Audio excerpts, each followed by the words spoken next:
Olá, meus amigos, sejam bem-vindos a mais um vídeo do canal. Meu nome é Welton e, como vocês sabem, eu gosto de variar o conteúdo que eu trago.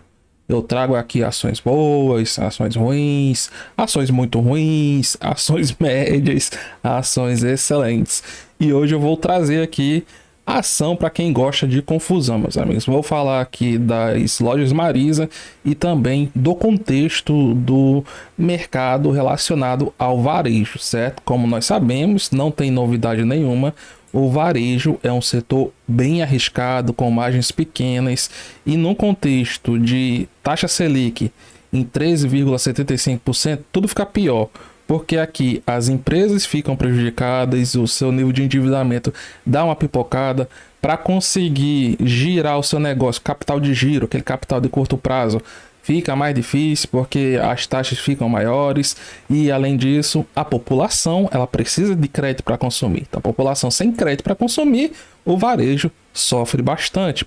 Inclusive, grandes empresários como a Luiza Trajano, da Magazine Luiza, e o Luciano Hang, da Havana, né?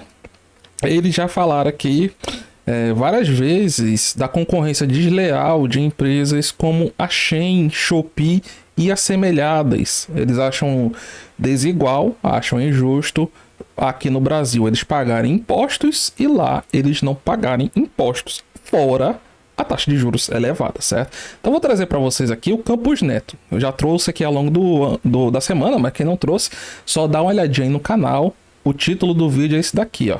Se você quiser ver o vídeo na íntegra, certo? De acordo com ele, ó, a taxa de juros deveria ser de 26,5%. Vou botar aqui o trecho em que ele fala disso. Respondendo aqui a pergunta da jornalista. Se vocês quiserem ver a pergunta inteira, é só olhar lá o vídeo, beleza? Vou deixar aqui para rolar, depois eu faço os comentários. Lá na frente, talvez fazer alguma mudança um tipo de ajuste nesse período. Olha, eu acho que para vocês que acompanham esse tema mais no detalhe, acho que deve estar óbvio nessa altura do campeonato, que a gente está fazendo um processo de suavização. Se a gente não quisesse atingir a meta em 2023, a última informação que eu tive é que a taxa teria que ser 26,5%. É óbvio que a gente entende que isso é impossível. Então a gente tem um processo de suavização. Ou seja, tá reclamando que a taxa dá 13,75%? Olha, para nós levarmos lá na meta de 2%, 3%, era para a gente colocar em 26,5%. Mas claro que nós não vamos fazer isso. Agora fica a pergunta, por que ele não sobe a meta da inflação? Em que lugar do mundo ele vai conseguir derrubar a taxa da inflação, sendo que nossa inflação aqui é relacionada a preço controlado, relacionada a preço de commodities, o que um preço de alimento, por exemplo, o preço do ovo ou qualquer outro preço, vai deixar de subir porque a Selic vai estar aqui em 26%. Esse cara, sei não. Enfim. Então, fechar aqui. Vamos agora para a Luiza Trajano. Essa entrevista foi dessa semana. Peguei aqui do site... Opa, desculpa. Peguei do site Poder 360, mas foi do encontro do Brasil Summit 2023, que ela fala aqui justamente que as empresas brasileiras deveriam ter igualdade em relação às chineses. Vamos dar uma olhada. Qual é a urgência e o que vocês querem que o governo federal faça em relação a isso? O impacto que vai ter se não tomar medida? Bom, o impacto que eu quero dizer é o seguinte: o público é muito contra taxar, mas eles não sabem que está perdendo o emprego. Agora, eu não estou mandando taxar eles, eu estou mandando que a gente tenha as mesmas vantagens que eles têm, é só isso. Mas como se diz o ditado, pagar imposto, não pagar imposto é um negócio da China, né? E quais seriam essas vantagens? Do governo? Quanto isso está realmente criando mais... Eu acho que, pelo que eu estou lendo, está todo mundo se mobilizando, e tem um público que é contra, porque realmente compra mais barato, e que tem que se conscientizar, que tem que ter a lei para todo mundo, para que possa continuar gerando emprego. Isso é um dos fatores que agrava a desigualdade social também? Não, eu não sei se isso desagrava, eu não quero dizer isso. Eu acho que o que atrapalha a desigualdade social é realmente a gente, como brasileiro, não pensar que ela é um câncer que atrapalha todo mundo, que quanto mais ou poucos tem, menos tem. Então, o que você gasta de segurança, de tudo mais, não compensa. Então, eu acho que através da educação, mas que através do emprego, porque o que eu mais escuto na classe simples, e você que trabalha também, é o seguinte: eu não estudei, mas eu quero estudar meu filho. É a palavra que a gente mais escuta na classe simples, é isso. Então, se tiver emprego, eles também vão dar educação, eles também vão desenvolver,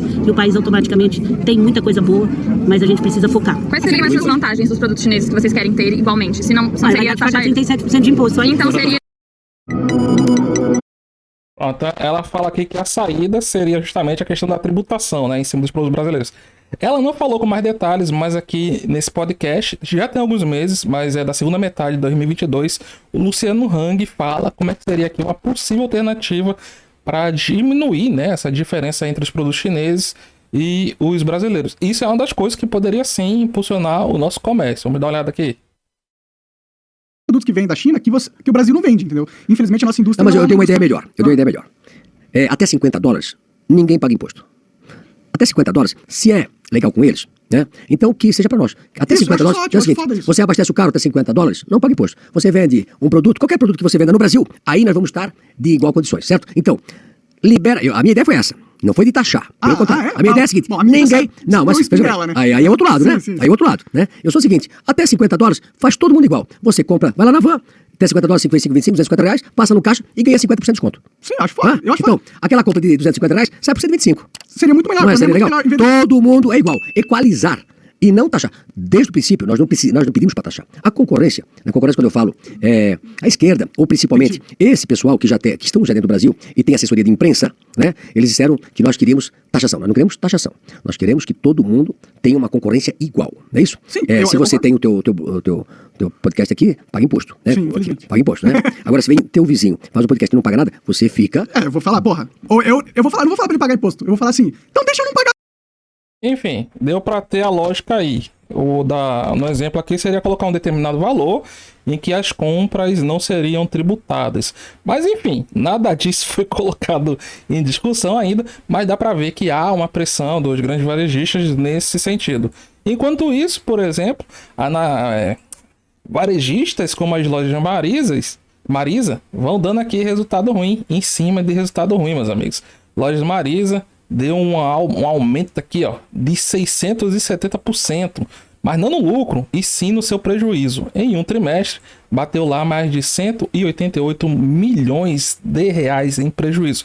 Quando vamos ver o resultado da companhia, não foi um resultado ruim, tá longe disso, mas também não foi um resultado dos melhores, né? A receita aqui, ó, subiu 1,6 no comparativo trimestral, no comparativo anual subindo por volta de 10%. Quando pegamos o lucro bruto, ó, aqui começa o negócio a ficar feio, ó.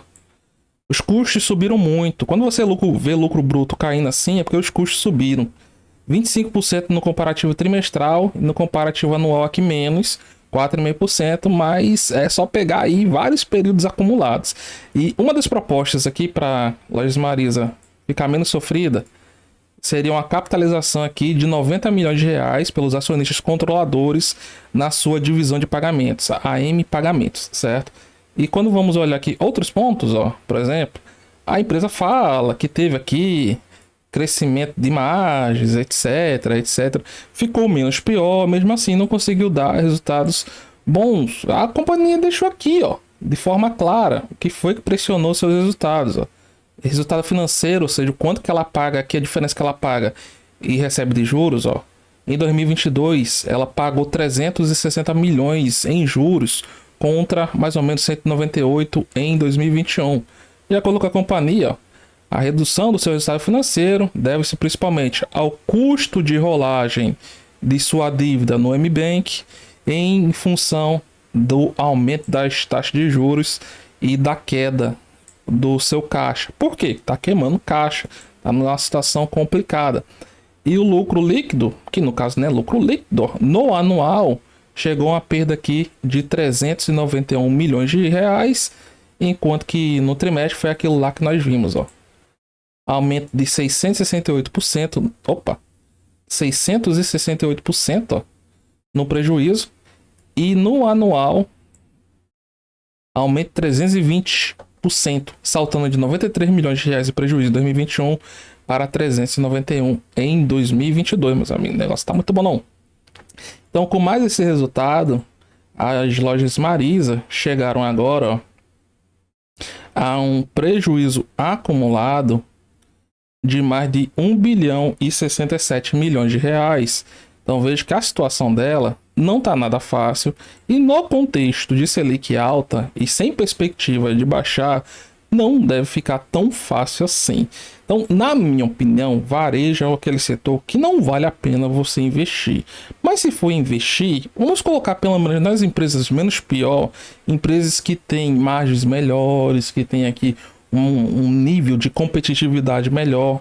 A minha escolha no segmento de varejo é a Lojas Renner. Temos outras empresas? Temos sim. Aqui, ó, trouxe para vocês o que é que chama atenção, à primeira vista pelo menos, da sardinhada na loja Marisa, meus amigos. É o preço dela. Você olha assim, ó, nossa, 64 centavos, não tem como cair mais não. Às vezes tem. Ou, eu digo mais ainda, às vezes, ó, você vê uma notícia dessa. Isso aqui foi no último pregão, certo? Após o final do último pregão. O prejuízo saltou aqui em quase 700%. A expectativa de que se cria é que o papel derrita, dê aquela puxada para baixo. Só que o mercado é sacana. Muitas vezes o resultado vem ruim, dá aquela pipocada inicial e depois devolve tudo dentro do mesmo pregão. Acho que vocês já viram aí várias vezes, certo? Então, na loja Marisa, ainda dá para botar um dinheirinho aqui para uma pancadaria de curto prazo, mas sem se alavancar muito, sem comprometer muito aquele capital de altíssimo risco, certo? Agora, por exemplo, o cara esperar aqui. Vamos dizer que o cara botou o dinheiro aí. Aí ganhou, sei lá, 20, 30% de forma rápida. Ele esperar que o papel volte reto e suba aí 200, 300%. Cara, nesse cenário que nós estamos vivendo tá meio complicado. Então, na minha opinião, esse é o momento de olhar para empresas mais sólidas, como por exemplo aqui, Lojas Renner, Grupo Soma, que também tá aqui na sua mínima histórica. Arezzo, o setor que ela atua é um setor menos sujeito à crise. E outra que é bem sofrida, ó, são as ações da C&A. Mas vejam só o que eu estou falando. Poderia se aplicar aqui na loja Marisa C&A. C&A por várias vezes deu quedas fortes. Na última vez, ela está conseguindo se segurar aqui na região dos R$2. Ó, nas últimas vezes, pelo menos desde a metade de 2022. E ela sempre reage. Na última vez que perdeu os R$2, ó, parecia que ia descer pós da vida. Ó como vem aquela força compradora.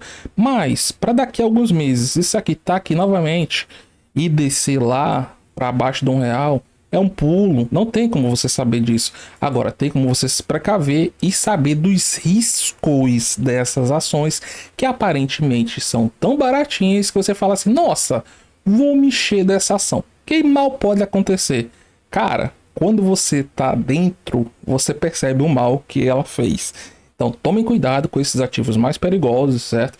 E esse é o momento de cada vez mais proteger o seu patrimônio. Temos muitas oportunidades. Quiser dar uma olhadinha aí nessas possíveis oportunidades, só dá uma olhadinha nos demais vídeos e nas playlists aqui do canal, beleza? Se gostou, deixe seu like. Muito obrigado a todos, tudo de bom. Nos vemos nas cenas dos próximos capítulos e até mais.